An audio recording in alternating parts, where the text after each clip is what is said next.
4 बार गए।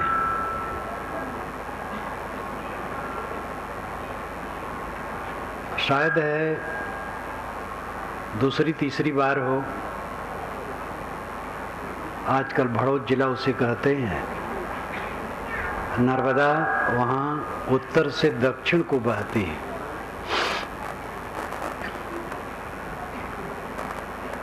दाएं तरफ शुक्ल तीर्थ है और बाएं तरफ कबीर बड़ा है, यानी तट के पश्चिम तरफ शुक्ल तीर्थ है और तट के पूरब कबीर बड़ है, जो आज खड़ा है एक बहुत विशाल बाग के रूप में।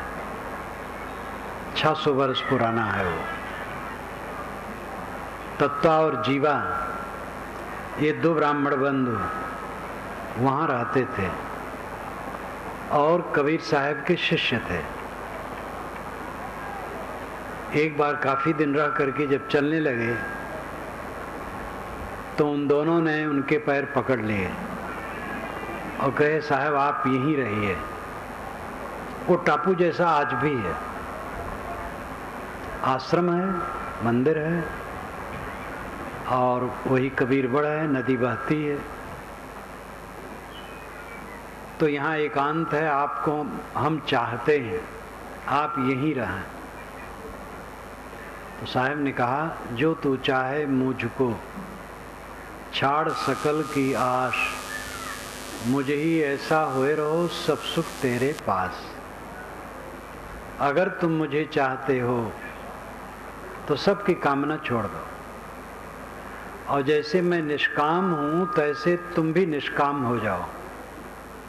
बस सब सुख तेरे पास, सब सुख तुम्हारे पास है। मेरे पैर पकड़ करके क्या काम होगा? साधु के पैर में चक्के लगे रहते हैं, वो चलता रहता है। उन्होंने कहा, महाराज आप बनारस चले जाएंगे, हम यहाँ कैसे हमारा कल्याण होगा? तो साहब ने कहा, जो गुरु बसे बनारसी शिष्य समुंदर तीर, बिसराए बिसरे नहीं जो गुण हो शरीर। गुरु बनारस में रहते हो और शिष्य समुद्र के पास, समुद्र वहां से निकट है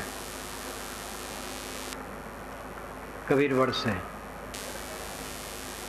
लेकिन अगर सद्गुरु का उपदेश शिष्य के हृदय में है तो भूलेगा नहीं। इसलिए देश की दूरी उसमें व्यवधान नहीं कर सकती है। ये साहब का निर्देश आदेशात्मक एक कथन है, जो तू चाहे मुझको छाड़ सकल की आश, मुझे ही ऐसा होए रहो सब सुख तेरे पास। गुरु कहते हैं, ऐ शिष्य तू मुझे अगर चाहता है तो जैसे मैं निष्काम हूं वैसे तू भी निष्काम हो जा, बस सब सुख तुम्हारे पास है।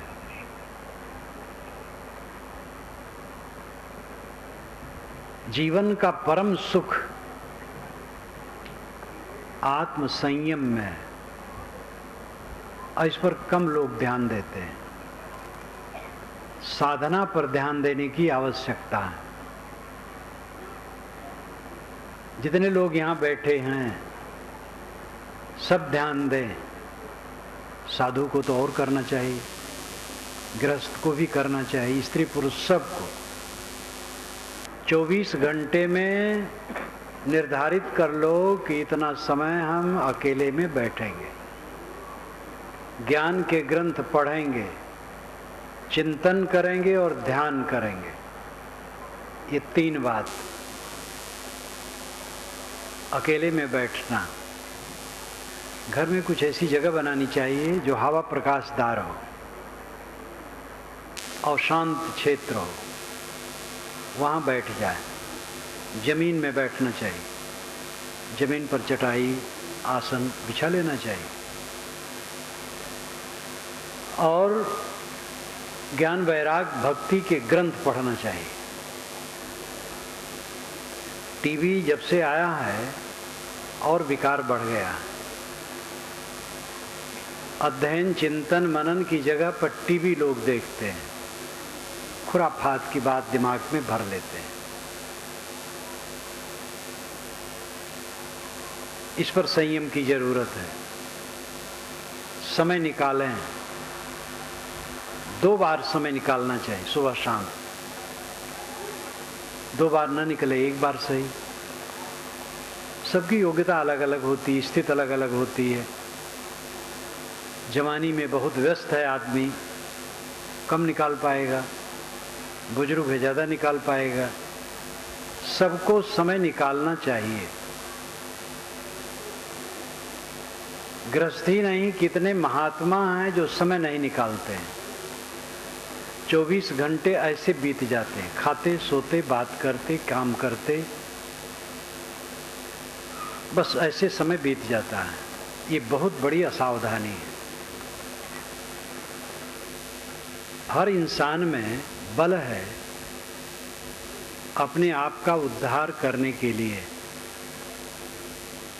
आपके लिए कोई भोजन बना सकता है, आपके लिए कोई बिस्तर बिछा सकता है, आपके लिए कोई मकान भी बना सकता है, लेकिन आपके लिए कोई भजन नहीं कर सकता है, साधना नहीं कर सकता है।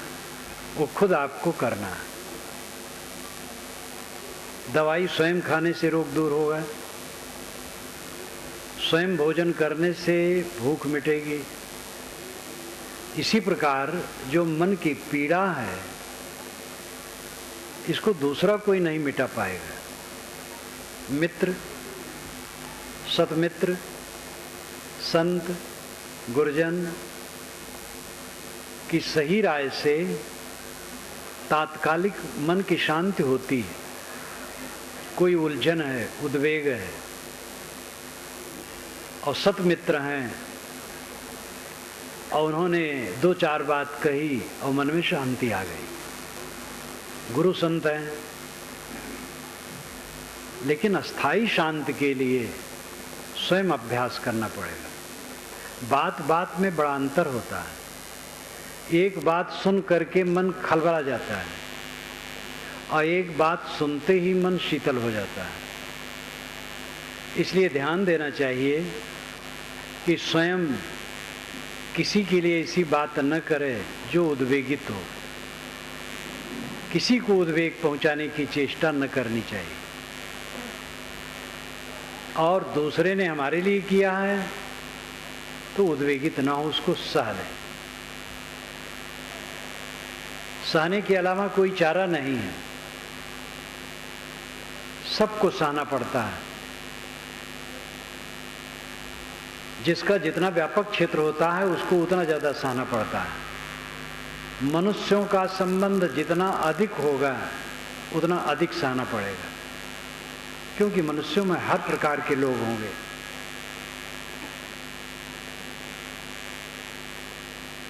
स्वयं सह लेना और दूसरे को सहाने की चेष्टा न करना, ये अपने अहंकार को मारे बिना नहीं हो सकता है। हमारा घोर शत्रु कौन है? हमारे मन में टिका हुआ अहंकार।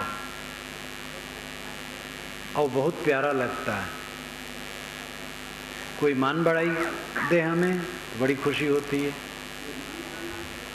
मान बढ़ाई में फूलना मानो विष ग्रहण करना है।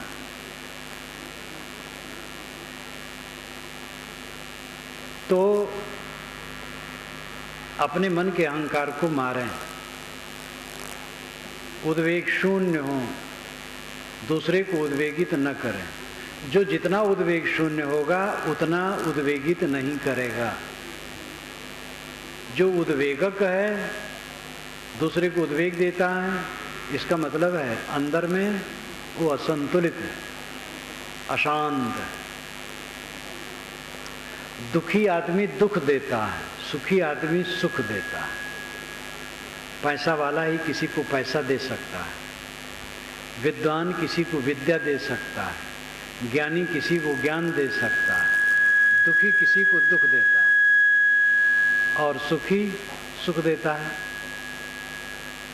अगर हम दूसरे को दुख देते हैं तो स्वयं दुख से खाली नहीं। और देंगे तो और वो फलेगा। एक बीज डालने से पौधा होता है धान का, और 3 शाखाएं उसमें निकली और 3 बालियां आएंगी। एक एक बाली में 100 दाने भी हो तो 300 दाने हो गए। एक दाना में 300 दाने। इसी प्रकार बुराई और भलाई, ये दोनों के फल बढ़ते हैं।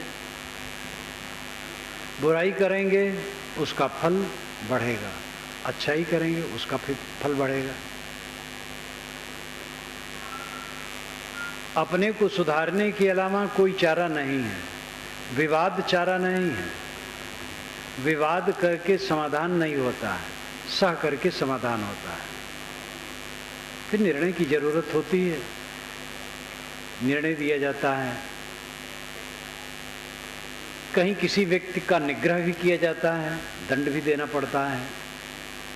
ये सामाजिक परिस्थिति में ये सब होता है। लेकिन जो रात दिन की बात है, वो अपने मन को ही, अपने अहंकार को ही मारना होता है।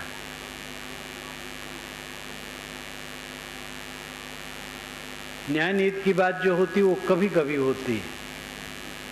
कभी कभी आपको किसी को दंडित करने की जरूरत पड़ सकती है। रात दिन आप दूसरे को दंड देंगे। पत्नी ने गुस्से में कुछ कह दिया, न तो आप उसके लिए पंचायत बैठाएंगे और न तो उसको दंड देंगे। दंड देंगे तो कब तक चलेगा? इसलिए दंड का विधान, न्याय का विधान, ये समय समय से होता है। रात दिन की साधना में सहना सबसे बड़ा तरीका है। सह लेना, दूसरे को सहाने की चेष्टा न करना, अपनी बात किसी पर न लादना, दूसरे की उचित बात मान लेना, अपना अधिकार दूसरे पर न जमाना, अपने कर्तव्य का पालन करना। जब हम दूसरे को अपने अधिकार करने में, अपने अधिकार करने की चेष्टा करते हैं, तब हम उसी के अधिकार में हो जाते हैं। जो लोगों पर अधिकार करना चाहेगा वो स्वयं दूसरे के अधिकार में हो जाएगा। जो किसी को अपने अधिकार में नहीं करना चाहेगा उसके अधिकार में पूरी दुनिया है। इच्छा ही जब मिट जाती है तो सब पर वो सम्राट हो गया। ये साधना का विषय है। आप कह सकते हैं संत के लिए है, संत के लिए नहीं है। जो दुख न चाहे उसके लिए। गृहस्थ लोग दुख नहीं चाहते हैं तो उनको भी करना है। संत भक्त की तो 2 श्रेणियां हैं। वैसे संत शब्द का अर्थ है सत्य में स्थित है। सत शब्द से संत बनता है। संत शब्द सत्य में जो स्थित है वो संत है, चाहे किसी कपड़े में हो। कपड़े के रूप में भी एक मर्यादा है। हम लोगों के अलग वेश हैं, आश्रम अलग है, साधु आश्रम। लेकिन ये तो मानव की बनाई श्रेणी है। इसका अपना उपयोग है। दुख किसी को प्रिय नहीं है। गृहस्थ भी जब दुख नहीं चाहते हैं तो क्या दूसरा रास्ता होगा जिससे दुख न हो? यही रास्ता है। सह लेना, गम खाना, क्षमा कर देना, शील से रहना, समता से रहना। घर में 4 लोग हैं, सबका स्वभाव अलग है, रुचियां अलग हैं, गुण कर्म अलग हैं। बिना सहे किसी का जीवन सुख से नहीं बीत सकता है। साधना के विषय में कह रहा था, साधना में मन देना चाहिए। अनादिकाल का बिगड़ायल मन है, इसमें तमाम विकार भरे हैं। इस जीवन में भी जब से होश में आए तब से इसमें विकार भरते रहे। उन विकारों का जखीरा पूरा मन में इकट्ठा है, वो आदमी को बैठने नहीं देता है।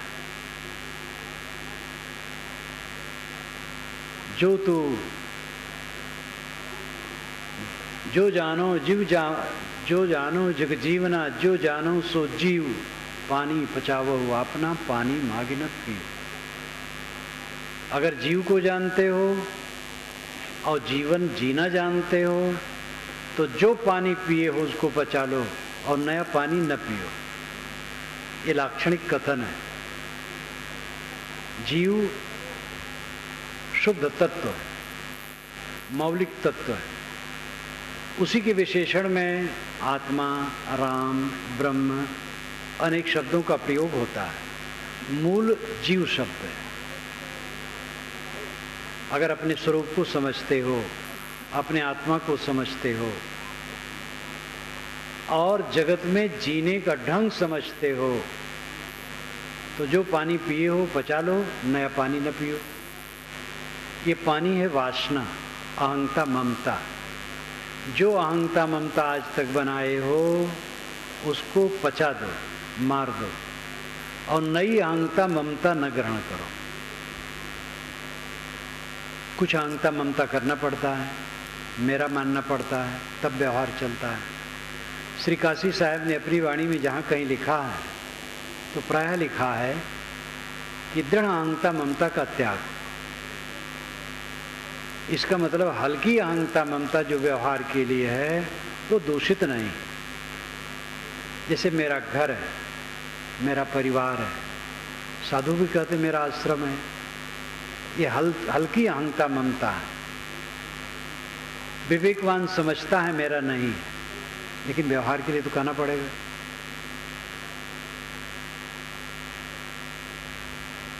दृढ़ करके अपना नहीं मानता है। सांप अगर अपने बिस्तर पर आ गया है, वहां से हटेंगे नहीं या उसको किसी तरफ फेंकेंगे नहीं तो मंगल नहीं। हमारी अहंता ममता सांप है जो हमें रात दिन काट के विषाक्त करता है। इसका त्याग किए बिना किसी को शांति नहीं मिल सकती।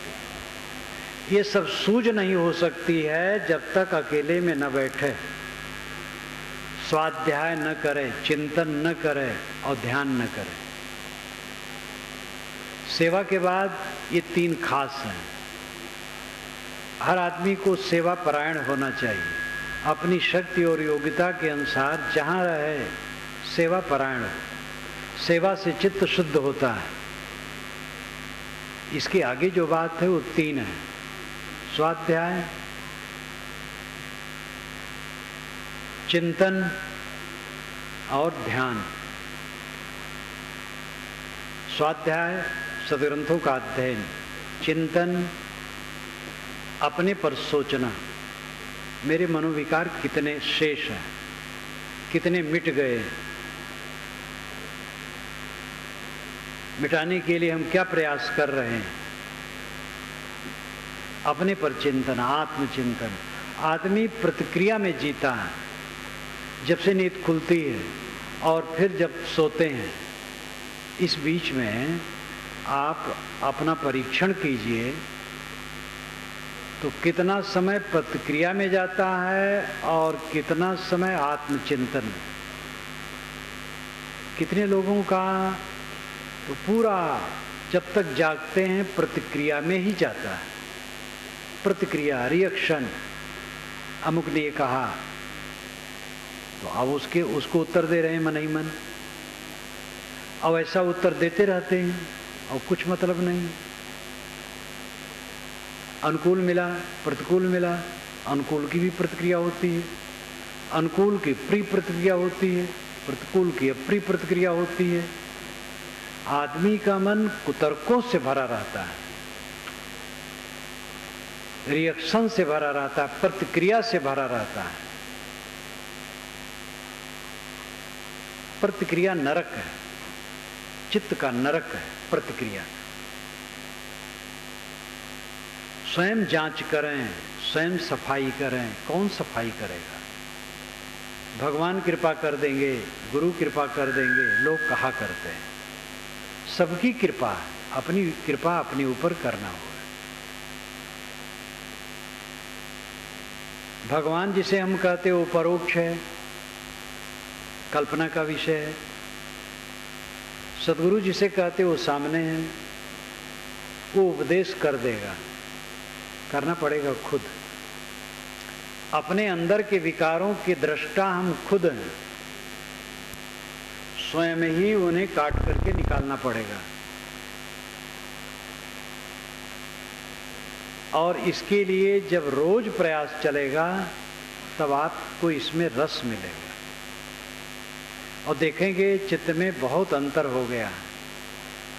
जितना पहले कलह करते थे, उद्वेगित होते थे, अशांत होते थे, लालसाओं से भरे होते थे, वो काफी घट गया।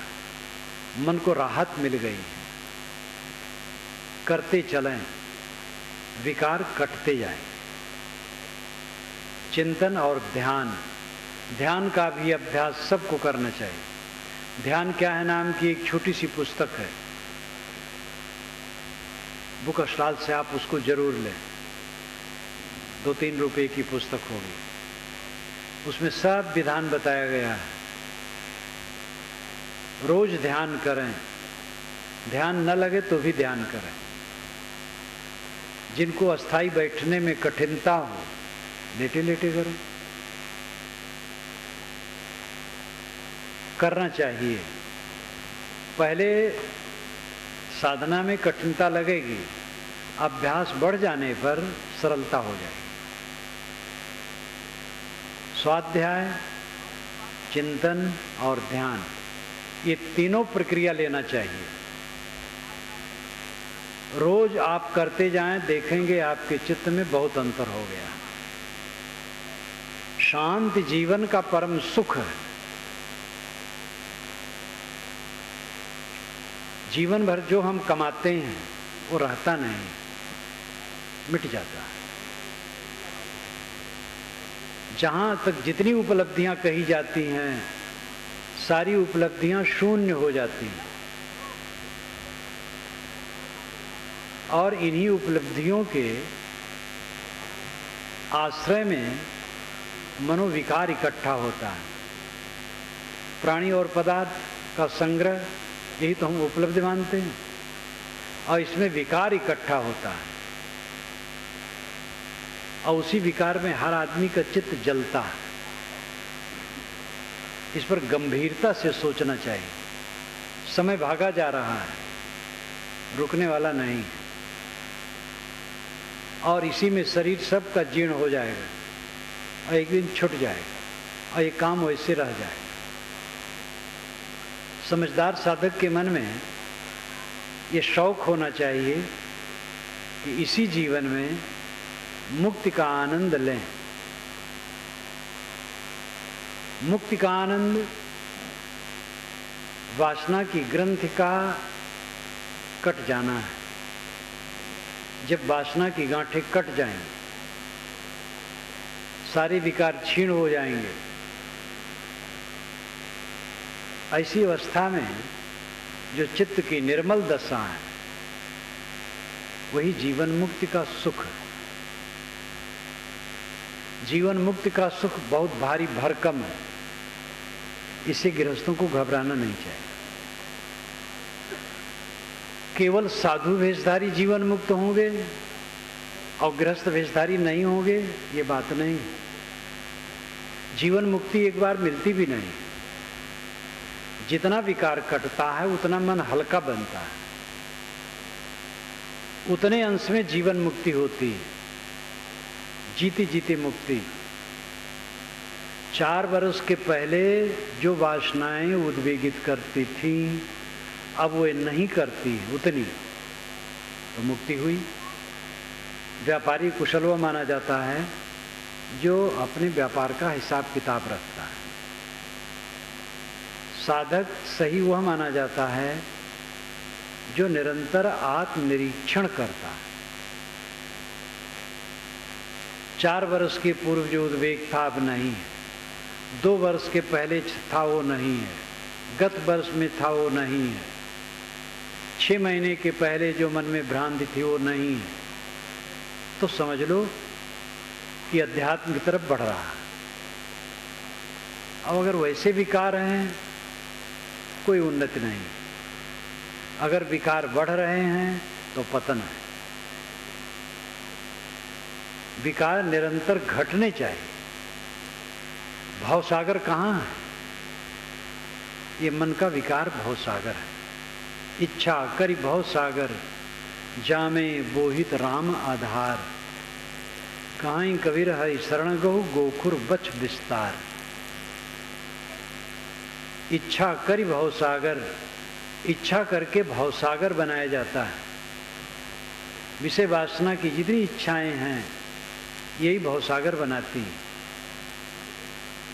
जामे बोहित राम आधार, साहब कहते इस भवसागर से पार होने के लिए राम का आधार बोहित, बोहित नाम जहाज है,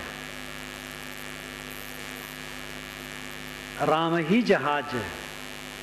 कहीं कबीर हरि शरण गहु गोखुर बच विस्तार।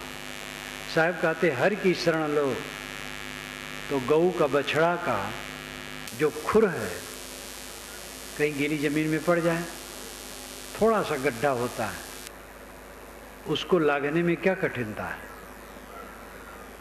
संसार सागर इसी प्रकार वो लाग जाएगा। जो मन के विकारों को काटेगा, राम जहाज पर बैठेगा और हरि की शरण लेगा। ये राम क्या है, हरि क्या है, ये सगुण उपासकों के शब्द हैं। साहब इसको कैसे लेते हैं? साहब उदार थे, वे किसी के शब्द से परहेज नहीं करते हैं, सभी शब्दों को लेते हैं और खंडन भी करते हैं, मंडन भी करते हैं। हरि ठग ठगट ठगौरी लाई, हरि ठग है जो ठग रहा है ठगौरी ला करके। ये कौन सा हरि है? मन की भ्रांत से यहाँ अर्थ है। हमारी ऐसी हरि की कल्पना है जो मन की भ्रांति है, तो हम ठगा गए। लेकिन बाएं दहिने तजु विकारा निजके हरिपद गहिया, बाएं दहिने सब विकार छोड़ दिया, निज स्वरूप हरि है और उसकी स्थिति को पा गया, फिर कल्याण हो गया। हरि बिन भरम विगुरचन गंदा, हरि हीरा जन जौहरी। साहब ने हरि शब्द का प्रयोग बहुत किया। वेदों में हरि का अर्थ होता है अश्व, आत्मा परमात्मा नहीं। हरि का अर्थ होता है अश्व, घोड़ा। वो अश्व है सूरज की किरणें। वाल्मीकि रामायण में हरि का अर्थ होता है वानर। हरि का अर्थ आत्मा परमात्मा परक, ये ईसा के लगभग बना है। ईसा के बाद इसका ज्यादा विकास हुआ है। राम शब्द का प्रयोग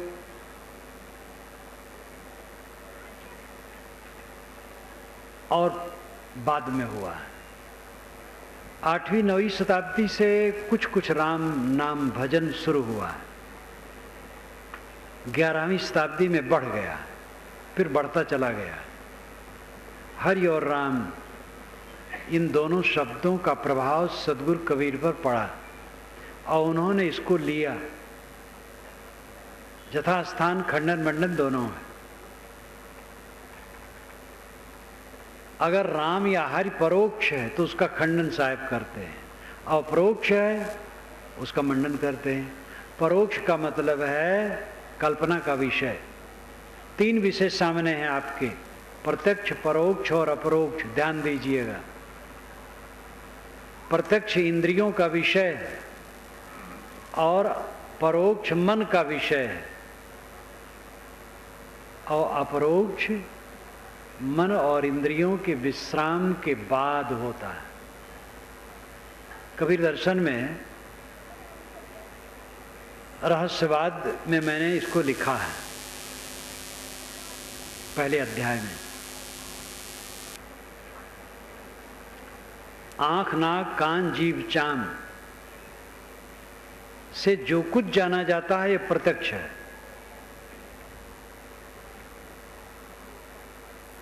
और परोक्ष है जो मन का नक्शा है, मन की अवधारणा है, मन की कल्पना है। और जहां इंद्रियां शांत हुई और मन शांत हुआ, दोनों शांत हो गए, तो अपरोक्ष है। स्वयं सत्ता रह गई, आत्म सत्ता। इंद्रिय और मन के झरोखे से हम दुनिया को जानते हैं, रिश्ते हैं और खींचते और बहिर्मुख बने रहते हैं। जब इंद्रिय मन के झरोखे को हम बंद कर देते हैं, तब अपने में लौटते हैं। ये साधना का विषय है। देखते, सुनते, छूते, खाते, पीते, सोचते थकान नहीं लगी है? थकना चाहिए। बाहर से थके बिना कोई अंदर नहीं लौटेगा। तो कबीर साहब का राम अपरोक्ष, परोक्ष नहीं है। कबीर साहब का राम और हरि कल्पना का विषय नहीं है, किंतु वही खुद कल्पक है, स्वयं स्वरूप है। हरि शरण, हरि का आधार, स्वरूप स्थित है। अपने में लौट आना हरि शरण है। हरि कोई व्यक्ति नहीं, विश्व के लिए हरि कहा गया। ये पीछे, बहुत पीछे कहा गया। विष्णु वेद में है और उसका अर्थ होता है प्रवेश करना। सूरज की किरणें सब में प्रवेश करती हैं, इसलिए सूरज को विष्णु कहा गया।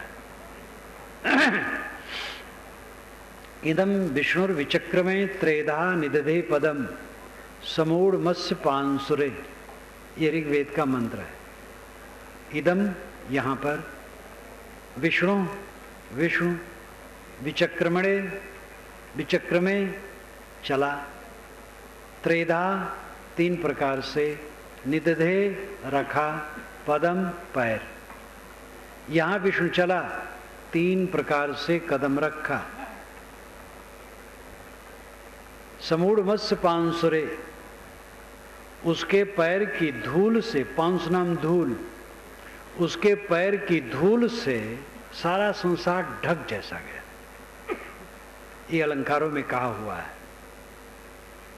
सूरज विष्णु है और उसकी किरणें उसके कदम हैं। पृथ्वी, अंतरिक्ष और दुलोक में उनका पड़ना तीन कदम है। सूरज की किरणें पृथ्वी में पड़ती हैं, अंतरिक्ष यानी आकाश में पड़ती हैं, दुलोक यानी तारामंडल में पड़ते हैं। यही उसका तीन कदम है। तो सूरज को विष्णु कहा गया क्योंकि उसकी किरणें सब में प्रविष्ट होती हैं। आगे चल करके विष्णु एक आकार बनाया गया, चतुर्भुज, उसको विष्णु कहा गया। इस सगुण उपासना के लिए है। लेकिन असली विष्णु जो उपासनीय है वो घट घट में। विष्णु का अर्थ ही जो प्रवेश करे, सब घटों में प्रविष्ट है, वही विष्णु है। आदि दैविक विष्णु प्रकृति का नियम है। आदि भौतिक विष्णु ये प्राणी जगत है। आध्यात्मिक विष्णु अपना आत्मा है। कल मैंने इसको विस्तार से कहा था कि सत्ता के तीन अंश, तीन भाग, आदि दैविक, आदि भौतिक, आध्यात्मिक। आदि दैविक जड़ प्रकृति क्षेत्र, आदि भौतिक प्राणियों का क्षेत्र, आध्यात्मिक अपने आत्मा का क्षेत्र। जो सब में प्रविष्ट करे वो विष्णु है। जड़ प्रकृति में उसके नियम प्रविष्ट हैं, तो नियम विष्णु है। नियम को पहचानो, नियम से चलो, ये विष्णु की उपासना है। आपका छोटा सा पेट है, कितना खाना चाहिए, ये पेट बताता है। पेट के अपने नियम हैं। जब काम भर का भोजन पेट में चला जाता है तो अंदर से घंटी बज जाती है कि हो गया, लेकिन चोक चटकार के चक्कर में या थोड़ा और खा लें, कौन जाने भूख न लग जाए, असावधानी में और खा लिए और विकार पैदा किए। नियम, पेट का नियम बता देता है कि काम भर का हो गया, प्रलोभन में पड़ करके गलत करते हैं। सब जगह नियम है, उन नियमों को पहचानना और नियम के अनुसार काम करना, ये विष्णु को समझना है। सब घट में जो प्रविष्ट है आत्मा, ये विष्णु है। सबको विष्णु समझना। अपने घट में भी आत्मा प्रविष्ट है, मैं स्वयं हूं, ये स्वयं विष्णु है और यही हरि है। विष धातु से विष्णु शब्द बनता है। विष का अर्थ ही होता है प्रवेश करना। मानस में आता है, प्रविश नगर कीजे सब काजा, हृदय राख कौशलपुर राजा। प्रविश, प्रवेश करके, विष प्रवेश करना। जो घट घट में प्रविष्ट है वो विष्णु है। ये अनुभविक है, वैज्ञानिक है, तथ्यपरक है। कोई विष्णु लोक है, घोर काल्पनिक है। ये आत्मलोक ही विष्णु लोक है। कोई अपने मन को समेट ले और अपने आत्मा में निमग्न हो जाए, विष्णु लोक में पहुंच गए। पहुंचना है ही नहीं है। विष्णु लोक में तो मेरा निवास ही है। आत्मा विष्णु है। अब आत्मा में स्थित हो गया, विष्णु में स्थित हो गया, विष्णु को पा गया। कहां कबीर हरि शरण गो। हरि, विष्णु, राम की शरण का अर्थ है केंद्र में आ जाना। शरण यही तो होता है किसी महापुरुष के पास जाकर के समर्पित हो जाना, यही शरण है। आत्मसमर्पण अंतिम शरण है। तथागत बुद्ध ने कहा अपनी शरण में जाओ। गुरु की शरण में जाओ ठीक, लेकिन गुरु कहता अपनी शरण में जाओ। साहब ने क्या किया? जब उन्होंने कहा तत्व जीवन है कि महाराज आप यहीं रहिए, तो उन्होंने यही तो कहा, जो तू चाहे मुझको छाड़ सकल की आस, मुझे ऐसा हो रो सब सुख तेरे पास। तो उन्होंने दूसरे शब्दों में कहा तुम अपनी शरण में जाओ। एक केंद्र होता है, दूसरा परिधि। ध्यान दीजिए, केंद्र और परिधि। तेली का कोल्हू, नए बच्चे तो तेली कोल्हू देखे भी ना होंगे। जमाना बदल गया, कोल्हू खत्म हो गया, बैल से तेल पेरना खत्म हो गया, मशीनें हो गई, कोल्हार भी खत्म हो गया। जो बैल से पेरते थे गन्ना, अभी भी कुछ चल रहा है। तेली का बैल चलता है दिन भर, लेकिन केंद्र में नहीं पहुंचता है, परिधि में घूमता है। परिधि चारों तरफ का चक्कर, केंद्र जो बीच का हिस्सा है। जैसे गाड़ी का चक्का है तो धुरी परिधि में है, और वलय जो लोह का पट्टा है वो परिधि में है, और धुरा केंद्र में है। आत्मा केंद्र है और मन परिधि है। जितना हम सोचेंगे परिधि में घूमेंगे, सोचना बंद होगा, केंद्र में आ गए। क्या सोचेंगे? वहां गए, घर द्वार, सड़क, गलियां, राग द्वेष, हानि लाभ, मान सम्मान, विषय वासना, यही सब तो सोचेंगे। इसको न सोचें, दया क्षमाशील विचार सोचें, ये कल्याणकारी है। लेकिन ये भी परिधि ही है। केंद्र में आदमी तब पहुंचता है जब सोचना खत्म हो जाता है। सोचना खत्म होता है, ये विश्वास कीजिए। आप अभ्यास करेंगे तो आपको अनुभव हो जाएगा। साधना की ऐसी अवस्था आएगी कि आप सोचना छोड़ देंगे और शांत हो जाएंगे, कुछ नहीं सोचेंगे, एकदम निरांत शांत, ऐसी अवस्था आएगी। लेकिन इसमें दो चीज की जरूरत है, वैराग की अधिकता और अभ्यास। वैराग शब्द से भी गृहस्थ लोग बिदकते हैं। वैराग एक मन की अवस्था है, कपड़ा नहीं। हम लोगों का कपड़ा वैराग नहीं, ये चिन्ह भर है। वैराग मन की अवस्था है। वैराग का शुद्ध शब्द है विराग, मोह न करना।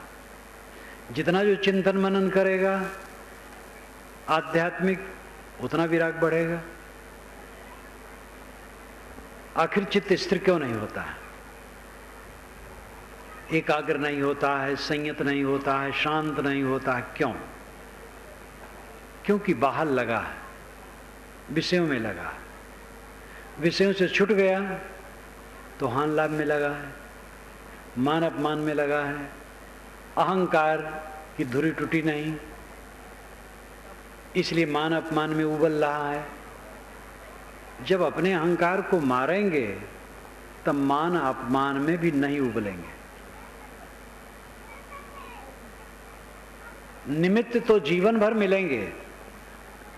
जैसे कोई यहां आकर के मुझे गाली देने लगे और मैं दुखी हो जाऊं, तो दुखी होने में वो गाली देने वाला निमित्त है, लेकिन उपादान, दुख का उपादान मेरे अंदर में है, जो मेरा अज्ञान और अहंकार है। अगर वो खत्म हो जाए, हमारे अंदर का अज्ञान अहंकार खत्म हो जाए, दुख का उपादान, तो निमित्त बेकार हो जाएगा। कोई गाली दे, हम दुखी नहीं होंगे। आप ये भी ध्यान दीजिए, जीवन भर आपको निमित्त मिलते रहेंगे, बच नहीं सकते। गाली पाएंगे, बड़े बड़े पुरुष गाली पाए, जीवन मुक्त पुरुष जीवन भर गरियाए गए हैं। कृतार्थ आत्मा पुरुष को गाली दी गई है, कोई बचा नहीं। इस दुनिया में कोई ऐसा सिर नहीं है जो निंदा से बचा। ये देखना है कि हम निंदित कर्म करते हैं कि नहीं। निंदित कर्म न करें, चिंता न करें, चिंताहीन होकर के जिए।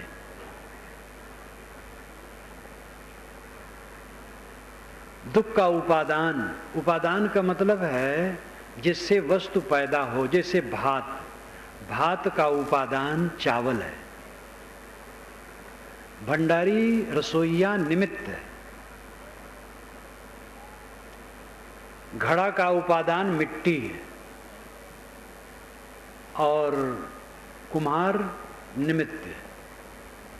हमारे दुख का उपादान हमारा अज्ञान और अहंकार है, और निमित्त तो मिलते रहेंगे। निमित्त की चिंता न करो। अगर अंदर से अज्ञान और अहंकार मिट गया तो निमित्त कुछ नहीं कर पाएगा। आखिर जो मन को जीत लिए उन्हीं का तो बेड़ा पार हुआ। कबीर साहब कभी क्षोभित हुए, कभी क्षोभित नहीं हुए। 52 कसनियां उनके ऊपर बताई गई हैं, वो अतिशयोक्तियों से भरी है, लेकिन उसके मूल में यह है कि उनको कष्ट दिया गया, लेकिन अपने विरोधी के प्रति भी वो क्षुब्ध नहीं हुए। तथागत बुद्ध, महावीर स्वामी कोई क्षुब्ध नहीं हुए। अन्य साधक भी, स्वामी शंकराचार्य ने कहा है, प्रतिकार भावना बिना सह लेना ये तितिक्षा है।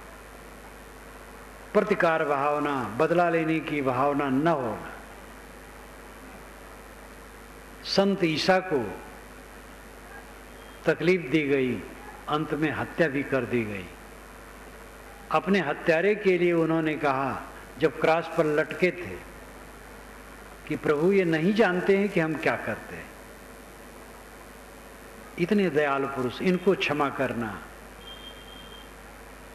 कोई साधक होगा दुनिया के किसी क्षेत्र में सबकी दशा एक है।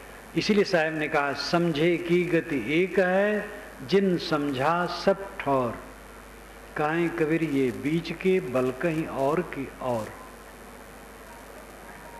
निमित्त सबको मिलते हैं। गोस्वामी तुलसीदास जी ने तो सबकी दुष्टों की भी वंदना कर डाली है, ब्राह्मणों को तो बहुत पुचकारा है, लेकिन काशी में ब्राह्मण खार खाए बैठे थे उनके लिए, और उनको रत्ती भर नहीं मानना चाहते थे। कैसा संसार है। जिस महापुरुष ने ब्राह्मणों की फिजूल प्रशंसा की है, पूजी विप्र शील गुणहीना, ये फिजूल प्रशंसा है, बल्कि खतरनाक है। लेकिन उसी महापुरुष को ब्राह्मणों ने सताया काशी में। कोई साधक है, साधना का लक्षण ही है प्रतिकार भावना से रहित होना। हाँ, कुसंग से बचना, ये नहीं कि बेवकूफ बना रहे और कुसंग का सेवन करे। जहाँ उद्वेग पैदा हो, जहाँ अशांति पैदा हो, कुसंग रहे, तो विवेकवान उससे बचा के चलेगा, हट के चलेगा, लेकिन उसके लिए मन में दुर्भाव नहीं रखेगा। तो केंद्र आत्मा है, मन परिधि है। आप अपनी परीक्षा कीजिए, कितने समय परिधि में जीते हैं, कितने समय केंद्र में। कितने लोग तो केंद्र समझते ही नहीं, जो समझ गए हैं वो कितने लोग उसमें जीते हैं। परिधि ही में लोग घूमते रहते हैं, स्मरण स्मृतियां ख्यालात डूबे रहते हैं उसी में। साधना करते करते ऐसा समय आता है जब साधक की परिधि समाप्त हो जाती है और केंद्र में आ जाता है। सोचना बंद हुआ, केंद्र में आ गए, कहीं आना जाना थोड़े है। चित्त बाहर रम रहा था, परिधि में घूम रहे थे, चित्त शांत हो गया, केंद्र में आ गए। चित्त शांत होते ही केवल दशा, अद्वैत दशा, निर्वाण दशा, स्वरूप स्थित होती है। ये सब के अर्थ एक है। केवल रह जाना, अकेला, अद्वैत हो जाना, अकेला रह जाना, निर्वाण हो जाना, वासनाओं का बुझ जाना, स्वरूप स्थित सहज समाधि, सब एक बात है। मन की एकाग्रता साधना चाहिए। साधते साधते ऐसा क्षण आएगा कि चित्त शून्य हो जाएगा, शांत हो जाएगा। 1 मिनट अगर चित्त शून्य हो तो उस समय का जो सुख होगा वो अद्भुत होगा। आप 50 वर्ष में पहुंच गए हैं, अगर 1 मिनट चित्त बिल्कुल शांत हो गया तो 50 वर्ष में वही 1 मिनट आपका जीवन है, और बाकी ऐसे गया। ये शौक होना चाहिए। साधना करें, स्वाध्याय करें, चिंतन करें, अकेले में बैठें, मन के विकारों को काटें, मन की शांति प्राप्त करने का प्रयास करें। वृत्ति और आत्मा का मिलन। सद्गुरु ने रूपक बहुत बढ़िया दिया है। कहा सुनी की है नहीं, देखा देखी बात, दुल्हा दुल्हन मिल गए फीकी परी बारात। साहब कहते स्वरूप स्थित की बात है, आत्म शांत की बात है, कहा सुनी की नहीं। कहा सुना जाता है विचार बनाने के लिए, प्रेरित करने के लिए और प्रेरणा पाने के लिए। कहा जाता है दूसरा प्रेरित हो, सुना जाता हमें प्रेरणा मिले।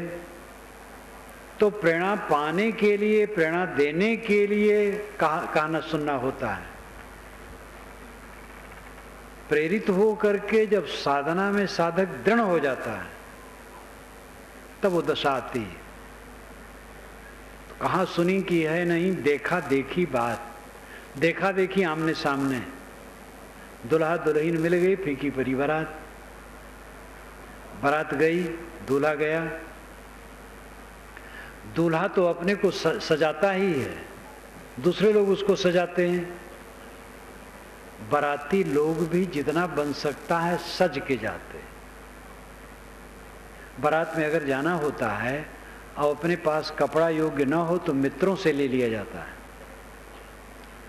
जितना बन सकता सब बाराती सज के जाते हैं, लेकिन सबका सजना बेकार हो जाता है। दूल्हा गया माड़ों में, मंडप में, दुल्हन से मिल गया, दूल्हा दुल्हन मिल गए और बाराती बेवकूफ होके लौट आए, कुछ नहीं पाए। सजे तो खूब बाराती, लेकिन बेवकूफ होके लौट आए। फीकी परी बारात। यहां अर्थ दुल्हा है आत्मा, दुल्हन है वृत्ति, मनोवृत्ति, और बारात है तत्व प्रकृति, ये बाह्य जगत प्रपंच। जब साधना में सन्नद्ध हुए और चित्त स्थिर हुआ तो वृत्ति का आत्मा में लय हो गया। लय होने का मतलब यही है, वृत्ति शून्य हो गई, आत्मा शेष है। तो दूल्हा दुल्हन मिल गए, बारात फीकी हो गई, तत्व प्रकृति फीकी हो गई, जगत प्रपंच फीका हो गया, चित्त सबसे अनासक्त हो गया। बहुत सरल काम है, कठिन इसलिए लगता है कि करते नहीं। थोड़ा दिन करें, देखो कितनी उन्नति हो जाएगी। लगन से, लगन का अर्थ है जिसमें हमारी लगन हो, वो काम जब तक पूरा ना हो तब तक हम चैन से ना रहें। ये लगन का लक्षण है। जिसके लिए लगन है वो काम पूरा भी नहीं हो रहा है और हम आराम से रह रहे हैं, तो कहाँ लगन है? बाहर की चीज में तो परतंत्रता है। किसी को लगन हम प्रधानमंत्री बन जाए, सब तो प्रधानमंत्री नहीं बनेंगे। किसी को लगन हो कि सोने का मकान बन जाए, तो सोने का मकान कहां बन जाएगा? दुनिया की जो संभव बातें हैं उनमें भी लगन होने से मात्र से नहीं हो जाता है। जैसे आप करोड़पति हो जाए, ये संभव है, लेकिन सब करोड़पति कहां होंगे? नहीं होंगे। लेकिन जो आत्मस्थित है, आत्म शांति है, सदैव आनंदित होकर के जीना, ये अपने हाथ में। ये तो अपने विकारों को दूर करना है, मनोविकारों को दूर करना, और कुछ नहीं करना है। अपने अहंकार ममकार को मारे, मनोविकारों को मारे, सदैव आनंद कंद है। मनुष्य का लक्ष्य वह है जो अपने आप पर निर्भर है और देश काल की दूरी जिसमें नहीं है। इस पर जरा ध्यान दीजिए। जो दूसरे देश में मिले और दूसरे काल में मिले वो अपने जीवन का लक्ष्य नहीं। इसी काल में और इसी देश में वह है। स्वयं आत्मदेश है, स्वरूप देश है, आत्मदेश है, और इसी काल में वो प्राप्त है। बस अहंकार छोड़ दे, मोह छोड़ दे, आसक्ति छोड़ दे, समझें, छोड़ना शुरू करें। छोड़ते छोड़ते छूटेगा। बहुत दिन का कोड़ है, रगड़ते रगड़ते साफ होगा, लेकिन पक्का है साफ होगा, पूरा साफ होगा। सबकी एकमात्र यही अभिलाषा है कि हम सदैव ऐसे सुख में जिए जिसमें दुख नाम की चीज न हो। और ऐसा सुख कहाँ है? दुनिया का सुख तो केवल धोखा है, केवल धोखा है। दुख के अलावा उसमें कुछ भी नहीं। वो चाहे वैवाहिक संबंध हो, चाहे गुरुवाई हो। आप कहेंगे ऐसी तुलना क्यों कर रहे हैं? तुलना तो करनी पड़ती है। एक युवक और युवती परस्पर विवाह करते हैं, बहुत भावना रहती, स्वर्ग की भावना रहती। कुछ ही दिन में नरक लगने लगता है, स्वर्ग और उड़ जाता है, और बुढ़ापा तक पहुंचते पहुंचते तो भाएं भाएं भाएं भाएं, बस और कुछ नहीं।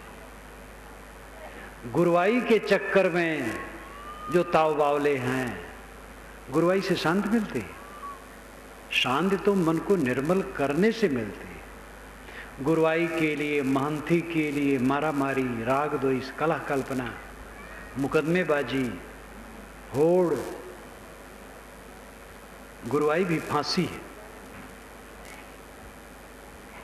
सहज रूप में निष्काम होकर के सेवा करना ठीक है। थोड़े में अंतर होता है। ठाव गुण काजर, ठाव गुण कारिक। योग दर्शन का निर्विकल्प दूसरे ढंग का है। वहां कई कैटेगरियां बांटी गई है, वो अपना उनकी शैली है। लेकिन पारक सिद्धांत का निर्विकल्प, वेदांत का निर्विकल्प एक है। संकल्प शून्य हो जाना पारखी और वेदांती दोनों एक ढंग से कहते हैं। और ऐसा होना सरल है। काम करें, अपनी अपनी योग्यता के अनुसार सब लगें। स्त्री पुरुष गृहस्थ विरक्त सब प्रतिदिन समय निकालें। अकेले में बैठें, स्वाध्याय करें, आत्मचिंतन करें, ध्यान करें, लेखा जोखा रोज रखें। मन के विकार कितने घटे। साधना जितनी बढ़ती जाएगी पर निंदा खत्म होती जाएगी। दूसरे की बुराई देखना बंद होता जाएगा। अपनी बुराई रात दिन देखने में फुर्सत नहीं मिलेगी। साधक विनम्र होगा, नम्र हो जाएगा एकदम चारों तरफ से।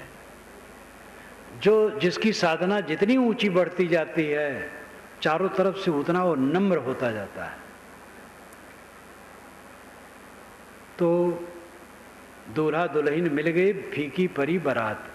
कहा सुनी की है नहीं, देखा देखी बात। ये अंतिम बात है। आप लोगों के सामने मैंने शुरू किया कि भाई जितने सज्जन यहाँ आए हैं, संत आए हैं, स्त्री पुरुष आए हैं, इसका शौक करें। अकेले में रोज बैठने का कुछ समय निकालें। ध्यान, चिंतन, अध्ययन, मनन करें। ऐसा जब करना शुरू करेंगे तब साधना में प्रगति होगी। और उसको छोड़ें ना, करते चलें। देखें चित्त में कितना अंतर आएगा। आपकी कमाई, आपकी उपलब्धि चित्त की निर्मलता। बाहर की जितनी उपलब्धियां होती हैं 16 आने झूठी। ये आश्रम है, यहाँ साधु हैं, बहुत सी पुस्तकें मैंने लिख दी हैं, बड़ा प्रचार है, देश विदेश में है। लेकिन ये सब हमारे लिए कौड़ी कभी नहीं। हमारा मन निर्मल है, शांत है, समाधिस्थ है, तो बस वही हमारा फल है। और अगर कहीं ये बाहर के चक्कर मकर में भटक गया तो गए। मेरी पुस्तकों से हजारों लोग लाभ लेते रहेंगे हजारों वर्षों तक, और मैं घोटाले में पड़ जाऊंगा। इसलिए मेरी उपलब्धि आपकी गृहस्थी जैसी है वैसे मेरी भी है। आपकी गृहस्थी घर द्वार, बाल बच्चे, खेतबाड़ी, फैक्ट्री, कारखाना, दफ्तर, दुकानें। हम लोगों की उपलब्धि आश्रम, शिष्य शाखा, भक्त समुदाय, प्रचार प्रसार, कीर्त। आपका भी झूठा है, हमारा भी झूठा है। और दोनों मन फंसाए तो दोनों धोखे में गए। अपनी उपलब्धि है चित्त की निर्मलता, आत्म शांत, आपका परमात्मा, आपका ब्रह्म, आपका राम, आपका अल्लाह खुदा, आपका अस्तित्व है। उसमें लौट आएं, परिधि को छोड़ें, केंद्र में आएं। इसी निवेदन के साथ मैं अपनी वाणी को विराम देता हूँ। बोलिए सद्गुरुदेव की जय।